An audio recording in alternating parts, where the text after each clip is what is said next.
एक लड़की ने पैसे बचाने के लिए एक भूतिया घर किराए पर लिया। मकान मालिक को लगा कि उसे घर के बारे में कुछ नहीं पता है, इसलिए वह उससे हर महीने $10,000 किराया लेना चाहता था। लेकिन लड़की ने न केवल यह बता दिया कि कई साल पहले उस घर में एक हत्या हुई थी, बल्कि यह भी कह दिया कि मकान मालिक का बेटा एक भूत के कब्जे में है। ये सुनते ही मकान मालिक का चेहरा बदल गया। उसने तुरंत लड़की से अपने बेटे को बचाने की विनती की। लड़की मान गई, लेकिन शर्त रखी कि किराया घटाकर सिर्फ $500 प्रति महीना किया जाए। फिर मकान मालिक उसे उस कमरे में ले गया जहाँ उसका बेटा बंद था। लड़की ने कमरे का दरवाजा खोला, अंदर गई और लड़के के माथे पर एक ताबीज चिपका दिया। इसके बाद उसने मंत्र पढ़कर उसके शरीर से दुष्ट आत्मा को बाहर निकाल दिया। आभार व्यक्त करने के लिए मकान मालिक ने अपने बेटे से लड़की को एक बड़ा लाल लिफाफा नकद उपहार देने को कहा, लेकिन लड़की ने यह कहते हुए मना कर दिया कि कम किराए पर घर मिलना ही उसके लिए काफी है। इसके बाद उसने पूछा कि वे लोग पैसा कैसे कमाते हैं। मकान मालिक के बेटे ने सुझाव दिया कि वह ऑनलाइन लाइव स्ट्रीम पर लोगों का भाग्य बताने का काम करे। उसे विश्वास था कि उसकी शक्तियों की वजह से वह बहुत जल्दी लोकप्रिय हो जाएगी। लड़की ने यह सलाह मान ली और अपनी पहली लाइव स्ट्रीम शुरू की। उसने एक भविष्यवाणी के बदले $1,000 के उपहार की फीस रखी। हालांकि दर्शकों को उसकी कम उम्र देखकर शक हुआ और वे सोचने लगे कि क्या वह सच में भविष्य बता सकती है। तभी एक छात्रा ने सबसे महंगा उपहार भेजा और अपनी दादी की उम्र के बारे में पूछा। लड़की ने कहा कि उसकी दादी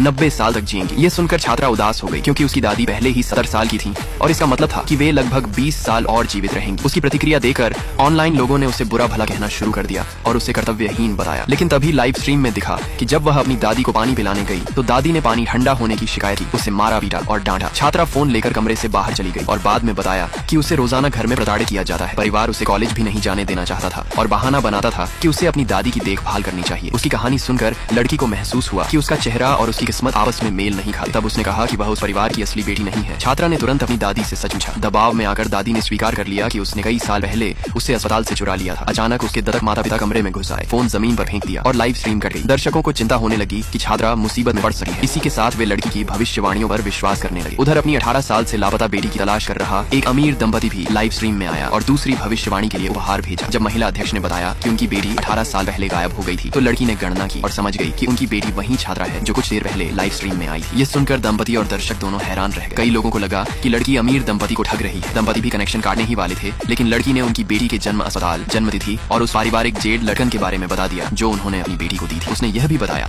कि वह जेड लड़कन इस समय दत्तक माता पिता के घर में मेज का एक पैर टिकाने के लिए इस्तेमाल की जा रही है। इतनी सारी सही बातें सुनकर दंपति को यकीन हो गया कि लड़की सच कह रही है। वे तुरंत अपनी बेटी के दत्तक माता पिता के घर की ओर रवाना हो गए। उसी समय उनकी बेटी को उसके दत्तक माता पिता और दादी घेर कर खड़े थे। वे उस पर घर से पैसे चुराकर भविष्यवाणी करवाने का आरोप लगा रहे थे। लड़की बार बार कह रही थी कि वह पैसा उसने कूड़ा इकट्ठा करके कमाया था, लेकिन कोई उसकी बात मानने को तैयार नहीं था और उसे सजा देने की तैयारी कर रहे थे। तभी सबसे महत्वपूर्ण क्षण पर वह अमीर दंपति वहां पहुंचे।